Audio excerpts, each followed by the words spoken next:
ये बताइए कि राकेश टिकैत की भावनात्मक अपील ने आंदोलन को नई दिशा दी है। बिल्कुल, देखिए 26 जनवरी की जो घटना घटी थी ये बीजेपी की सोची समझी साजिश थी, क्योंकि जो लाल किला पर तिरंगे का अपमान किया, तिरंगा को फेंका, हमारे दिल्ली के पुलिस के साथों के साथ जो हिंसा हुई, मारपीट हुई, इस सारे के सारे बीजेपी के लोग थे। क्योंकि 26 जनवरी को यही से हम ट्रैक्टर परेड में शामिल हुए थे। गाजीपुर बॉर्डर से हम लोग लोकतांत्रिक तरीके से जा रहे थे, अपना परेड कर रहे थे, लेकिन बीजेपी के कुछ गुंडे कुछ ट्रैक्टर साइड से लेकर लाल किले पे पहुंच गए और हमारे किसान आंदोलन को बदनाम करने के लिए ये भाजपा सरकार किसी हद तक गुजरने को तैयार है। आप सोचिए, लाल किला पहुंचना इतना आसान है क्या? उस ऊपर चढ़ जाना इतना आसान है क्या?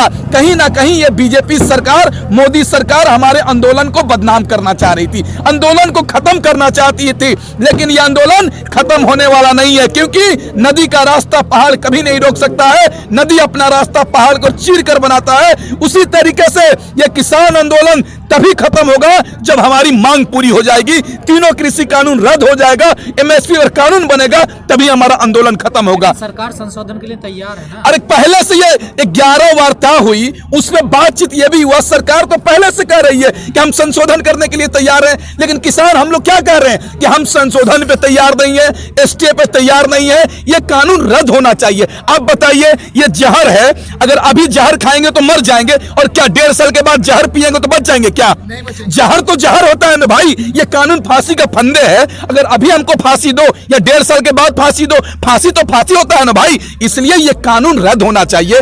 जहर को आप 1.5 साल के बाद भी रखोगे ना, तो जहर ही होगा। इसलिए ये कृषि कानून किसान विरोधी कानून है। एक और बात बता देता हूं, जिनको लगता है कि ये कृषि कानून से किसानों को नुकसान है, नहीं, उससे कहीं ज्यादा इस देश के नागरिक, गरीब नागरिक को नुकसान है।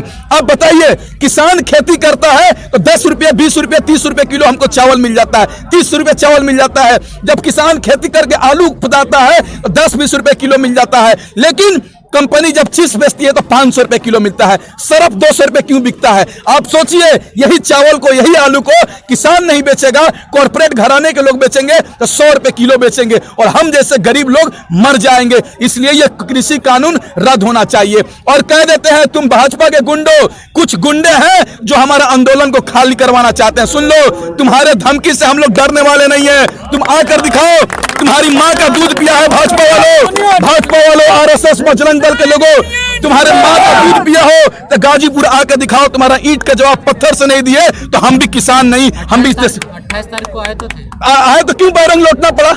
28 तारीख को तो पुलिस भी आई थी 10,000, भाजपा के लोग भी बुलाए गए थे, उत्तर प्रदेश से, दिल्ली से, हरियाणा से। क्यों भाग गए?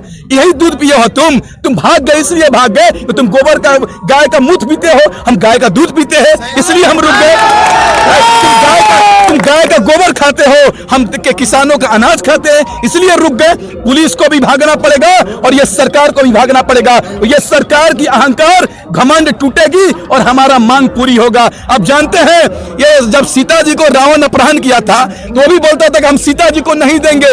जो अंग्रेज हमारे देश में गुलाम किए थे, हमको हुकूमत कर रहे थे, तो बोल रहे थे अंग्रेज हम नहीं जाएंगे। अंग्रेज, मोदी सरकार भी कह रही है ये कृषि कानून रद्द नहीं होगा। पहले कह रही थी कि कृषि कानून में संशोधन भी नहीं होगा, ये किसान भी नहीं है।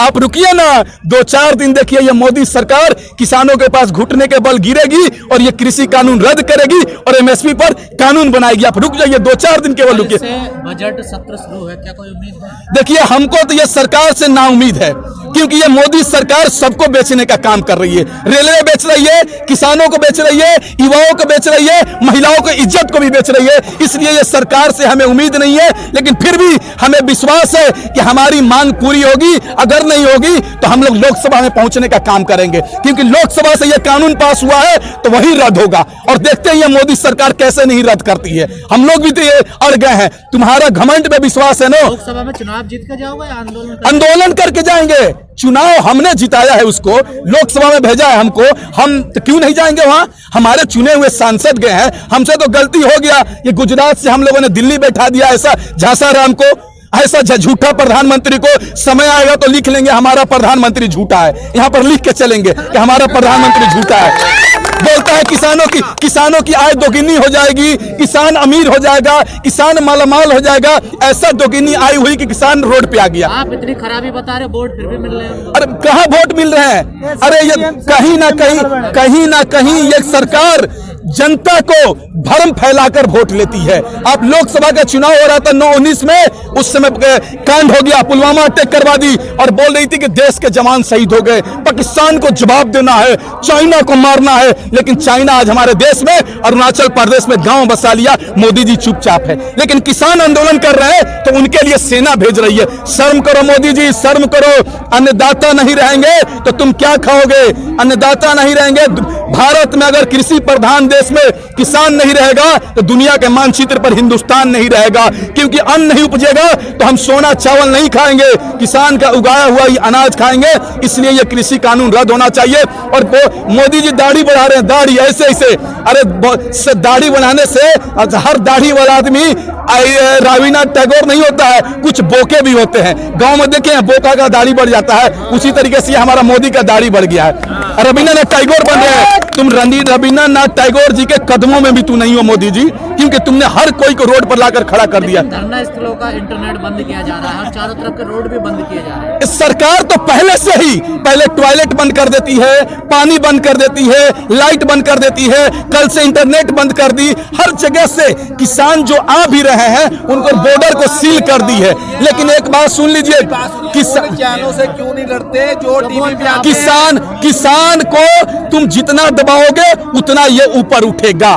तुम आंदोलन जितना दबाओगे ये आंदोलन और बड़ा होगा। ये आंदोलन किसान आंदोलन नहीं, जन आंदोलन बन चुका है और ये सरकार का मुंहतोड़ जवाब है। और आप देखते रहिए ना, सरकार अभी कह रही है ना कि एक फोन पर हम इंतजार कर रहे हैं। अरे भाई, अपने जनता को बेवकूफ बना रहे हैं, देश की जनता को बेवकूफ बना रहे हैं। आपने कहा कि एक कॉल पे हमें उपस्थित हूं, पहले का जो प्रस्ताव था वही रहेगा।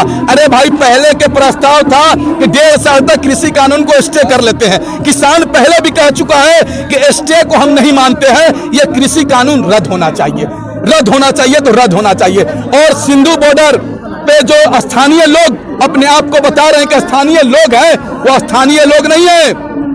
जो बॉर्डर को खाली करवाना चाहते हैं वो भाजपा के लोग हैं, आरएसएस के लोग हैं, एबीवीपी के लोग हैं और सरकार के चमचे हैं, दल्ले हैं जो किसान आंदोलन में हिंसा करना चाहते हैं, मारपीट करना चाहते हैं, दंगा फसाद करना चाहते हैं कि आंदोलन पिछले साल के तरह खत्म हो जाए। लेकिन ये आंदोलन हमारा खत्म नहीं होगा। हमारी जब तक मांग पूरी नहीं होगी तब तक हमारा आंदोलन जारी रहेगा। चलिए।